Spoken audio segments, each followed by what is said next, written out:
नमस्कार दोस्तों, मैं सोनू जौहरी समीक्षा इंस्टीट्यूट में आपका स्वागत करता हूँ। एमपीपीएससी के बाद जो अभ्यर्थी अभी अभी इंटरव्यू देकर निकले हैं, उनसे हम बात करते हैं इंटरव्यू का माहौल कैसा रहा। सबसे पहले मैम का परिचय जानेंगे।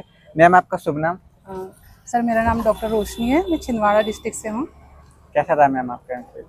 सर, एवरेज रहा। कौन सा पैनल मिला आपको? कोष्ठी सर का है शायद, क्योंकि सी दिया था हमें, जिसमें C1 मेरा ही था पहला इंटरव्यू। तो पहला प्रश्न उनका रहा कि जैसे मानो आप दक्षिण भारत जाएंगे और दक्षिण भारत में पदस्थ है हिंदी साहित्य के प्राध्यापक के रूप में, तो वहाँ वैसे हिंदी वाले को थोड़ा अलग दृष्टि से देखते हैं, तो आपके लिए एक चैलेंज रहेगा, तो आप कैसे पढ़ाओगे। तो उसका मैंने जवाब दिया भारतीय ज्ञान परंपरा को आधार बनाकर। और जो साहित्य है वो किसी भाषा की मोहताज नहीं होती, भावनाओं की मोहताज होती, भावनाएं महत्वपूर्ण होती है। तो उस पर चर्चाएं, मतलब एक तरीके से चर्चा हुई है। और कुछ उन सर की तरफ से कुछ विचार आए, कुछ हमने दिए। इसके अलावा अदर एक्सपर्ट इसके अलावा जो बीच में जो सर बैठे थे, तो उन्होंने पूछा कि एनईपी के जो 5 कुछ मुख्य बिंदु बताइए, उसके बारे में बताया। इसके पश्चात उन्होंने मेरा जो परिचय है सर ही ने डेप्थ से पूरा पढ़ लिए कि कहाँ से कब क्या क्या क्या किया है। उसके पश्चात दूसरे सर को दे दी। सिर्फ सर ने 2 ही क्वेश्चन पूछे, भारतीय ज्ञान परंपरा और ये एनईपी से। तो फिर दूसरे सर ने ये पूछा कि आपने मतलब क्लास में पढ़ाते हो आप, तो किस तरीके से पढ़ाते हो। तो उसका जवाब दिया मैंने कि विद्यार्थी केंद्रित मेरी शिक्षण प्रणाली होती है।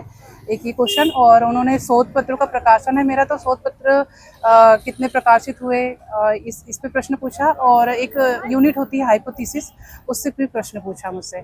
इसके पश्चात तीसरे सर के पास प्रश्न उन्होंने उनका प्रश्न आया कि आपने पीएचडी की है तो किस विषय पे की। तो विषय मैंने बताया। फिर उस पर उन्होंने, जो मेरे 3 कवि थे, बिहारी जयशंकर प्रसाद और अज्ञे, तो तीनों का तुलनात्मक उन्होंने पूछा कि क्या आपने इसमें किया है और क्या इसकी प्रासंगिकता है। इनके अलावा मैम बोर्ड पे टीचिंग करवाई आपने? नहीं, बोर्ड टीचिंग नहीं हुई हमसे। मैम, सब्जेक्ट में क्या क्या क्वेश्चन बने, जैसे व्याकरण को लेकर कुछ? व्याकरण का भी कोई क्वेश्चन नहीं बना, हिंदी साहित्य से भी नहीं बना। बेसिक था उनका कि आप एक हिंदी साहित्य के प्राध्यापक बनने जा रहे हैं, और जहाँ पे हिंदी मातृभाषा नहीं है, तो आप वहाँ किस तरीके से टीचिंग करेंगे, ये उनका मेन फोकस रहा और एनईपी पे रहा। मैम, भाषा विज्ञान को लेकर कोई प्रश्न? इसके अलावा कोई क्वेश्चन नहीं रहा। जैसे योग, द्विविध योग, छायावाद, नहीं, रीतिका, कोई क्वेश्चन नहीं रहा। शक्तिकाल, कोई जगोर सगुण, या कोई साहित्य कृति, नहीं, ऐसा कोई प्रश्न नहीं रहा। कुछ नहीं। मैम, आपकी अभिरुचि को लेके कोई प्रश्न?